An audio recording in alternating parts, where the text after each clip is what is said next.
లైన్లు కట్టాయి. ఇవన్నీ మనం వార్తలు వింటూ ఉన్నాం.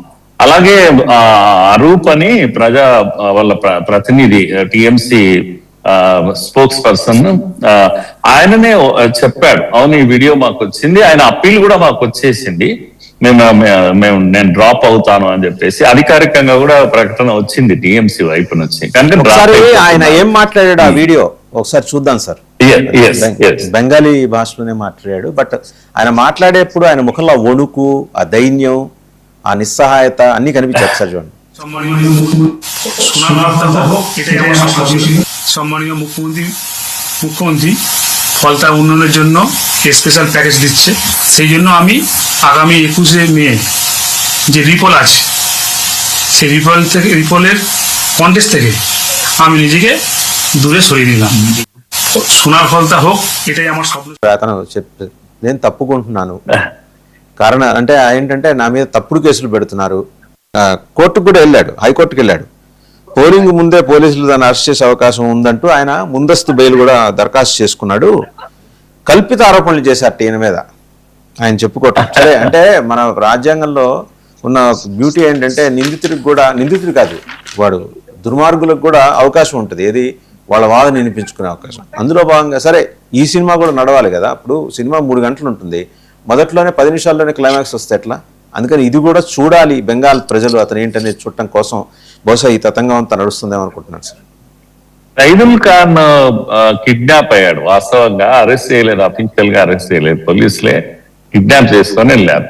అని సైదుల్ ఖాన్ నే వీళ్ళు ఎత్తకపోతే నన్ను ఏం చేస్తారనే భయం ఈయనకు పట్టుకున్నాడు.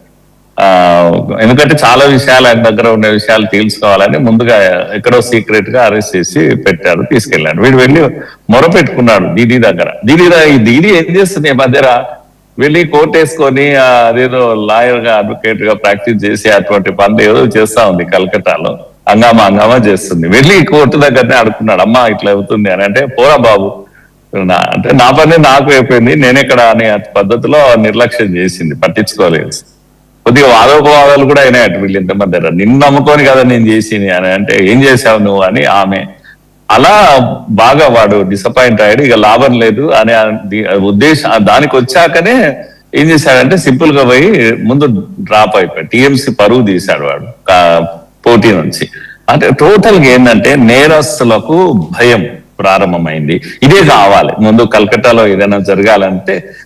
పైగా ప్రభుత్వ స్థలాలు మీరు కనుక ఇప్పుడు చూసినట్టే పెద్ద ఆపరేషన్స్ అన్ని ఏడ జరుగుతున్నాయంటే రైల్వే స్టేషన్స్ అన్ని చుట్టూ కబ్జా చేస్తుంటారు వీళ్ళు, ప్లాట్ఫామ్స్ కూడా కబ్జా చేసేస్తుంటారు, అన్ని షాప్స్ పెడుతుంటారు, అన్ని ఖాళీలు చేయడం మొదలు పెట్టేశారు. అంత క్లీనింగ్ ఆపరేషన్ మొదలైపోయింది. ఇల్లీగల్ ఆపరేషన్స్ అన్ని కూడా ప్రభుత్వ స్థలాల్లో తొలగించడం ప్రారంభించేశారు.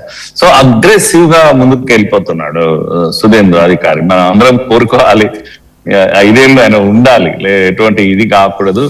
అప్పుడే బెంగాల్ శుభ్రమైతుంది. లేకపోతే స్వతంత్రం యొక్క వెలుగులు చూడలేదు బెంగాల్ ఇంతవరకు.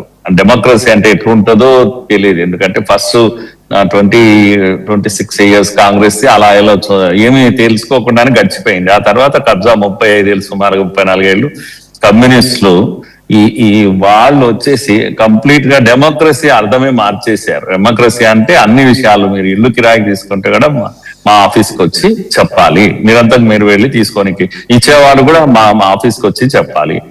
ఇలా ప్రతిదీ కూడా వాళ్ళ కంట్రోల్లో. పోలీస్ రిక్రూట్మెంట్స్ అన్ని కూడా వాళ్ళ క్యాడరే రిక్రూట్ అవుతారు, అంటే వేరే వాళ్ళు కారు. కనుక పార్టీ కొరకు పనిచేస్తారు పోలీసు కూడా. ఇవన్నీ జరిగినాయి 34 ఏళ్ళు. ఇది కమ్యూనిస్టులు సిపిఎం చేసిన పని అది. అదే పని 15 ఏళ్ళు ఈమె కొనసాగించింది, ఈమె చేతిలోకి వచ్చింది. మీరు చూస్తారు కదా సిపిఎంఏ తన ఆఫీస్. ఆవిడ జాతీయ మీద కూడా అనుమానాలు వ్యక్తం అవుతున్నాయి సార్. అంటే కొత్త కథనాలు వస్తున్నాయి వెస్ట్ బెంగాల్ నుంచి. She's not a born West Bengal కాదు ఆమె, షీఈస్ ఏ బంగ్లాదేశీ. అండ్ ఎవరండి ఆమె జాతీయత గురించి, ఆమె ధర్మం గురించి కూడా అనుమానాలు వ్యక్తం అవుతున్నాయి. కొత్త కథనాలు చెప్పాలి. సరే, క్రాస్ చెక్ చేసుకోవాలి మనం, వెంటనే వాటిని తీసుకోవాల్సిన అవసరం. బట్ ఆమె నేపథ్యం కానీ ఆమె వ్యవహరిస్తున్న తీరు కానీ ఈ వస్తున్న కథనాలకు ఊతం ఇచ్చేలాగా ఉంది. Coming to second topic sir, major Srinivas గారు, చైనా తోటి పాకిస్తాన్ ఒక రహస్య ఒప్పందం చేసుకుందామని నిర్ణయం తీసుకుంది. అవునండి. చైనా అంటే ఇప్పుడు డ్రాగన్ ఎలాంటి కొన్ని వందల పాకిస్తాన్లు మింగేయగలదా డ్రాగన్. అవును. సో వీళ్ళ ఆంతర్యం గమనించింది. ఈ అణు జలాంతర్గాములు